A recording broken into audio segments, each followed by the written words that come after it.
నమస్తే, welcome to తొలి వెలుగు. రాష్ట్ర వ్యాప్తంగా కాంగ్రెస్ నేతల్లో కలవరం మొదలైంది.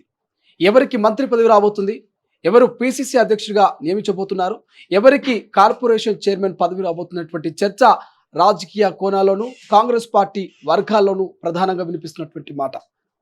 దీనికంటే ముందు ఒక్కసారిగా ఉస్మానియా యూనివర్సిటీ విషయానికి వస్తే, ఉస్మానియా యూనివర్సిటీలో విద్యార్థి నాయకులుగా కాంగ్రెస్ పార్టీ నాయకులు మొదటి నుంచి కాంగ్రెస్ విజయం పట్ల జెండా మోసినటువంటి నాయకులకు అసెంబ్లీ ఎన్నికల్లో టికెట్ ఇవ్వనటువంటి పరిస్థితి. మరి కనీసం కార్పొరేషన్ పదవులైన ఉస్మానియా యూనివర్సిటీ విద్యార్థి నేతలుగా ఉన్నటువంటి కాంగ్రెస్ పార్టీ యువ నాయకులకు దక్కే అవకాశం ఉందా లేదా ఒక్కసారి చూద్దాం. ఇప్పటికే ముఖ్యమంత్రి రేవంత్ రెడ్డి ఉస్మానియా యూనివర్సిటీ విద్యార్థి నాయకుల పట్ల కొంత సానుకూలంగా ఉన్నట్టు తెలుస్తోంది. ఇక విద్యార్థి నాయకులంతా ఉస్మానియా వేదికగా ఎన్నో ఉద్యమాలు చేసినటువంటి పరిస్థితి. అటువంటి ఉద్యమ నేతలకు కాంగ్రెస్ పార్టీ యువ నాయకులకు రేవంత్ రెడ్డి సానుకూలంగా స్పందిస్తున్నట్టు తెలుస్తోంది. ఈ రానున్నటువంటి రెండవ విడత కార్పొరేషన్ జాబితాలో దాదాపు 5 మంది ఉస్మానియా విద్యార్థి నాయకులకైతే ఇక అవకాశం కల్పిస్తున్నట్టు కొంత సమాచారం తెలుస్తుంది. దానికి సంబంధించి నిజంగా ఉస్మానియా యూనివర్సిటీ విద్యార్థి నాయకులుగా తెలంగాణ ఉద్యమంలో అటు కాంగ్రెస్ గెలుపులో పనిచేసినటువంటి విద్యార్థి యువ నాయకులకు కాంగ్రెస్ పార్టీ ఎవరెవరికి అవకాశం కల్పించబోతుంది, ఎవరెవరు ఈ నామినేటెడ్ పోస్టుల రేసులో ఉన్నారు, ఎవరెవరికి కార్పొరేషన్ పదవులు రాబోతున్నాయో ఒక్కసారి చూద్దాం. ఫస్ట్ మొదటగా పూనా కైలాస్ నేత, మునుగోడు నియోజకవర్గానికి సంబంధించినటువంటి పద్మశాలి బిడ్డ పూనా కైలాస్ నేత. పూనా కైలాస్ నేత ముఖ్యమంత్రి రేవంత్ రెడ్డికి అత్యంత సన్నిహితంగా ఉండేటువంటి వ్యక్తి.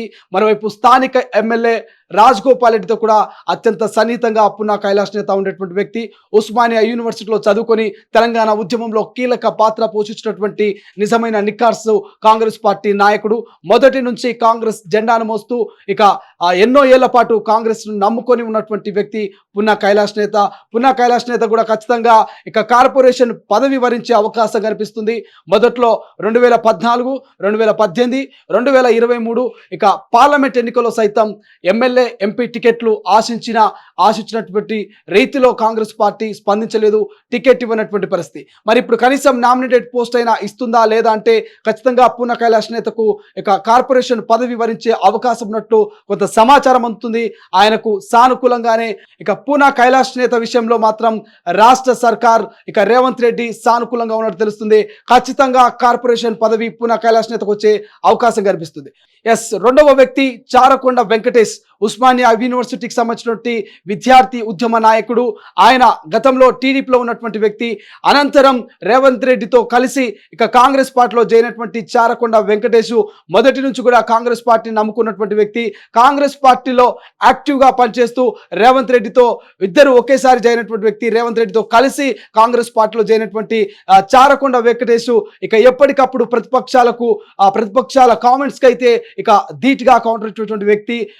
ఆయన ఖచ్చితంగా నామినేటెడ్ పోస్టుల జాబితాలో ఉన్నట్టు తెలుస్తుంది. చారకొండ వెంకటేష్ కూడా ఖచ్చితంగా నామినేటెడ్ పోస్ట్ వరించే అవకాశం అయితే కనిపిస్తుంది. గతంలో నాగర్ కర్నూలు ఎంపీ టికెట్ చారకొండ వెంకటేష్ ఆశించారు. చారకొండ వెంకటేష్కి అయితే ఎంపీ టికెట్ రానటువంటి పరిస్థితి. ఇక ఈసారి కార్పొరేషన్ పదవి ఖచ్చితంగా చారకొండ వెంకటేష్కు రాబోతుంది. ఎందుకంటే ఉస్మానియా యూనివర్సిటీ విద్యార్థి నాయకుడు, తెలంగాణ ఉద్యమంలో కీలక పాత్ర వహించినటువంటి చారకొండకు కాంగ్రెస్ పార్టీ న్యాయం చేయబోతున్నటువంటి వార్త కొంత సమాచారం అయితే అందుతుంది. చూద్దాం మరి చారకొండకు నిజంగా కార్పొరేషన్ పరిధి వచ్చే అవకాశం ఉందా లేదనేది. మూడవ వ్యక్తి చరణ్ కౌశిక్ యాదవ్. ఈయన యాదవ సామాజిక వర్గానికి చెందినటువంటి నాయకుడు. అత్యంత కీలకంగా కాంగ్రెస్ పార్టీలో టీవీ డిబేట్లు కావచ్చు, సోషల్ మీడియా డిబేట్లలో నిత్యం టీవీ చర్చ కార్యక్రమాల్లో పాల్గొనేటువంటి చరణ్ కౌశిక్ యాదవ సామాజిక వర్గానికి చెందినటువంటి వ్యక్తి. ఆయన ఎంపీ మల్లు రవికి అత్యంత సన్నిహితంగా ఉంటాడు. ఉస్మానియా యూనివర్సిటీ వేదికగా ఎన్నో ఉద్యమాల్లో పాల్గొన్నటువంటి చరణ్ కౌశిక్ ఖచ్చితంగా ఈసారి నామినేటెడ్ పోస్ట్ రాబోయేటువంటి అవకాశం కనిపిస్తుంది. ఇక రాష్ట్ర ప్రభుత్వం, రేవంత్ సర్కార్ తయారు చేసిన రెండవ విడత జాబితాలో చరణ్ కౌశిక్ పేరున్నట్టుగా కొంత సమాచారం అందుతుంది. ఖచ్చితంగా చరణ్ కౌశిక్ కూడా కార్పొరేషన్ పదవి వరించే అవకాశం ఉన్నట్లు కొంత వార్తలు వస్తున్నాయి. మరొక వ్యక్తి లోకేష్ యాదవ్ ఖమ్మం పార్లమెంట్ కు సంబంధించినటువంటి నాయకుడు. మొదటి నుంచి కాంగ్రెస్ పార్టీని నమ్ముకొని జెండాను మోసినటువంటి లోకేష్ యాదవ్ ఇక ఉస్మానియా వేదికగా అనేక ఉద్యమాల్లో పాల్గొన్నాడు. జేఏసీ నాయకుడిగా పనిచేసినటువంటి లోకేష్ యాదవ్ ఇక ఉప ముఖ్యమంత్రి బట్టి విక్రమార్కకు అత్యంత సన్నిహితుడిగా బట్టి వర్గంగా పేరొందినటువంటి లోకేష్ యాదవ్ బట్టి పాదయాత్రలో కావచ్చు, ఇక భారత్ జోడో పాదయాత్రలో కీలకంగా పనిచేసినటువంటి లోకేష్ యాదవ్ ఖచ్చితంగా లోకేష్ యాదవ్ కు ఈసారి కార్పొరేషన్ పదవి వరించే అవకాశం అయితే ప్రధానంగా కనిపిస్తుంది. లోకేష్ యాదవ్ గతంలో ఖమ్మం ఎంపీ అభ్యర్థి రేసులో కూడా ఉన్నాడు. లోకేష్ యాదవ్ ఖమ్మం ఎంపీ టికెట్ ఇవ్వబోతున్నటువంటి వార్త మీడియా సోషల్ మీడియాలో ప్రచారమైంది. అటువంటి లోకేష్ యాదవ్ కు ఖచ్చితంగా కార్పొరేషన్ పదవి రాబోతున్నటువంటి వార్త ప్రచారం అవుతుంది. మరి చూడాలి లోకేష్ యాదవ్ కు మరి నిజంగా రాష్ట్ర ప్రభుత్వం రేవంత్ సర్కార్ ఒక తెలంగాణ ఉద్యమకారుడికి ఉస్మానియా యూనివర్సిటీ విద్యార్థి ఉద్యమ నాయకుడికి మరి కార్పొరేషన్ పదవి ఇస్తుందా లేదా అనేది. మరో ఓయూ విద్యార్థి నాయకురాలు బాలలక్ష్మి. బాలలక్ష్మి అంటే తెలంగాణ ఉద్యమంలో పాల్గొన్నటువంటి ప్రతి ఒక్కరికి తెలుసు. బాలలక్ష్మి దమ్ము ధైర్యం కావచ్చు, తెలంగాణ ఉద్యమంలో ఆమె కీలక పాత్ర వహించినటువంటి అంశం అందరికీ తెలిసిందే. అటువంటి బాలలక్ష్మి ఇక కాంగ్రెస్ పార్టీలో రేవంత్ ఆధ్వర్యంలోనే కాంగ్రెస్ పార్టీలో జాయిన్ అయింది. రేవంత్ ఆశీస్సుల మేరకే కాంగ్రెస్ పార్టీలో జాయిన్ అయినటువంటి బాలలక్ష్మి ఈసారి ఖచ్చితంగా బాలలక్ష్మి ఒక్కతే ఇక ఉస్మానియా యూనివర్సిటీ విద్యార్థి నాయకుల్లో కాంగ్రెస్ పార్టీలో మహిళగా ఉంది. అటువంటి మహిళ బాలలక్ష్మి ఖచ్చితంగా ఈసారి కార్పొరేషన్ పదవి వరించేటువంటి అవకాశం ఉన్నట్టు తెలుస్తోంది. చూడాలి మరి ఎప్పటికప్పుడు నిత్యం ప్రజల పక్షాన ఉన్నటువంటి బాలలక్ష్మికి ఈసారి మరి ఉస్మానియా యూనివర్సిటీ విద్యార్థి నాయకులైనటువంటి బాలలక్ష్మికి కార్పొరేషన్ పదవి వరిస్తుందనేటువంటి వార్త ప్రచారం అవుతుంది. మరి ఎంతవరకు బాలలక్ష్మికి మరి రాష్ట్ర సర్కార్ న్యాయం చేయబోతుంది, ఎంతవరకు ఉస్మానియా యూనివర్సిటీ విద్యార్థి నాయకులకు కాంగ్రెస్ పార్టీ కోసం కొట్లాడినటువంటి యువ నాయకులకు మరి రాష్ట్ర సర్కార్ నామినేటెడ్ పోస్టులు ఇవ్వబోతుంది అనేది.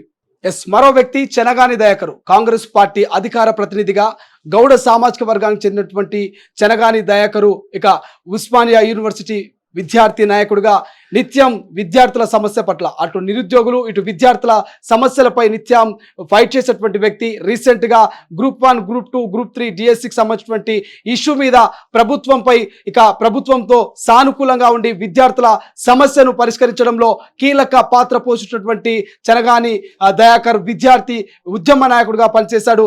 అటువంటి చెనగాని దయాకర్ కూడా ఖచ్చితంగా కార్పొరేషన్ పదవి రాబోతున్నటువంటి సమాచారం వస్తుంది. ఖచ్చితంగా చెనగాని దయాకర్ కూడా నామినేటెడ్ పోస్టుల రేస్లో ఉన్నట్టు మనకు స్పష్టంగా తెలుస్తోంది. ఇక నెక్స్ట్ దుర్గం భాస్కర్ అందరికీ తెలిసినటువంటి వ్యక్తే. తెలంగాణ ఉద్యమంలో కీలక పాత్ర పోషించినటువంటి దుర్గం భాస్కర్ కాంగ్రెస్ పార్టీలో యాక్టివ్గా పనిచేస్తూ ఎప్పటికప్పుడు ప్రతిపక్షాల్ని విమర్శిస్తూ ప్రతిపక్షాల్ని ప్రశ్నిస్తూ వస్తున్నటువంటి దుర్గం భాస్కర్ కూడా ఇక నామినేటెడ్ పోస్టుల జాబితాలో పేరున్నట్టు తెలుస్తోంది. ఆయన కూడా కార్పొరేషన్ పదవుల రేసులో ఉన్నట్టు తెలుస్తోంది. మరి దుర్గం భాస్కర్ కు అవకాశం ఇచ్చే పరిస్థితి మనకు కనిపిస్తుందా?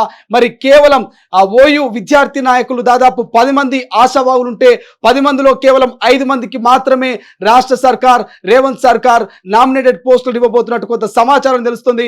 మరి ఈ 5 మంది అదృష్టవంతులు దుర్గం భాస్కర్ ఉన్నాడా లేదా చూడాల్సిన అవసరం ఉంది. మరో వ్యక్తి మానవతరాయ్ అందరికీ తెలిసిన వ్యక్తే. మొదటి నుంచి కాంగ్రెస్ లో ఉన్నటువంటి వ్యక్తి, కాంగ్రెస్ జెండాను మోసి కాంగ్రెస్ ని నమ్ముకున్నటువంటి వ్యక్తి. అటువంటి మానవతారాయ్ ఇక ఎన్నికల ముంగల టికెట్ ఇవ్వని నేపథ్యంలో పార్టీ మారి బీఆర్ఎస్ లోకి వెళ్ళాడు. అనంతరం బీఆర్ఎస్ లో ఒక నెల రోజుల పాటే కంటిన్యూ అయినటువంటి మానవతారాయ్ తిరిగి మళ్ళీ కాంగ్రెస్ గూటికి చేరుకున్నారు.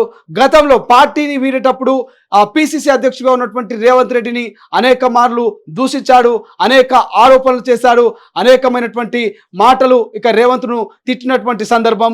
అనంతరం మళ్ళీ తిరిగి ఒక నెల వ్యవధిలోనే కాంగ్రెస్ గూటికి చేరుకున్నటువంటి మానవతారాయ్ మరి ఉస్మానియా విద్యార్థి నాయకుడిగా ఉద్యమంలో కీలక పాత్ర పోషించినటువంటి మానవతారాయ్ ఒక జేఏసీని కూడా నడిపించాడు. అటువంటి ఉస్మానియా అంటే ఓయూ విద్యార్థి నేతకు మరి తిరిగి పార్టీలోకి వచ్చినటువంటి మానవతరాయ్కి నిజంగా కార్పొరేషన్ పదవి వస్తుందా లేదన్నటువంటి అనుమానాలు వ్యక్తమవుతున్నాయి. మరి ఒకసారి చూడాల్సిన అవసరం ఉంది. మానవతరాయ్ పార్టీ మారిన వ్యక్తిగా మరి రేవంత్ పై ఆరోపణలు చేసిన వ్యక్తిగా నిజంగా నామినేటెడ్ పోస్టులు ఇస్తారా లేదా చూడాల్సిన అవసరం ఉంది. ఫైనల్ గా ఓయూ విద్యార్థి ఉద్యమ నేత జేఏసీ నడిపినటువంటి పిడమర్తి రవి గత బీఆర్ఎస్ సర్కార్లో ఎస్సీ కార్పొరేషన్ చైర్మన్ గా పనిచేశాడు. అనంతరం మొన్నటి అసెంబ్లీ ఎన్నికల వేళ పొంగులేటి శ్రీనివాసరెడ్డి ప్రధాన అనుచరుడిగా ఇక పిడమర్తి రవి కాంగ్రెస్ పార్టీలో జాయిన్ అయ్యారు.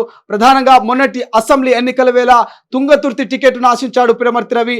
దాంతోపాటు కంటోన్మెంట్ టికెట్ను కూడా ఆశించారు. అయినప్పటికీ కాంగ్రెస్ పార్టీ పిడమర్తి రవికి ఎటువంటి ఎమ్మెల్యే టికెట్ కేటాయించలేదు. కానీ ఈసారైనా నామినేటెడ్ పోస్టులో మరి పిడమర్తి రవికి అవకాశం వచ్చే ఛాన్స్ ఉందా లేదా అనేటువంటి అంశం మీద చర్చ జరుగుతుంది. కానీ ప్రధానంగా పిడమర్తి రవికి ఖచ్చితంగా నామినేటెడ్ పోస్టులో అవకాశం దొరుకుతుంది. ఆయన ఖచ్చితంగా నామినేటెడ్ పోస్టులు కార్పొరేషన్ రేస్లో ఉన్నట్టు ప్రచారం జరుగుతుంది. చూడాలి మరి ఓవరాల్గా 10 మంది పేర్లు మనము ఓయూ విద్యార్థి నాయకుల పేర్లు తీసుకున్నాము. ఈ 10 మందిలో 5 మందికి మాత్రమే అవకాశం దక్కబోతుంది. ఈ 5 మంది 5 పోస్టులు గాను దాదాపు 10 మంది కొంత రేస్లో ఉన్నట్టు తెలుస్తుంది. మరి నిజంగా అసెంబ్లీ ఎన్నికల వేళ ఎటువంటి న్యాయం చేయనటువంటి కాంగ్రెస్ పార్టీ ఈ తెలంగాణ ఉద్యమకారులకు, ఓయూ విద్యార్థి నేతలకు, కాంగ్రెస్ పార్టీ యువ నాయకుల్లో ఎవరికి కార్పొరేషన్ పదవి ఇవ్వబోతుంది, ఎవరికి మరి కార్పొరేషన్ పదవిని కట్టబెట్టబోతుందో భవిష్యత్తులో చూడాల్సిన అవసరం ఉంది. అసలైన తొలి వెలుగు.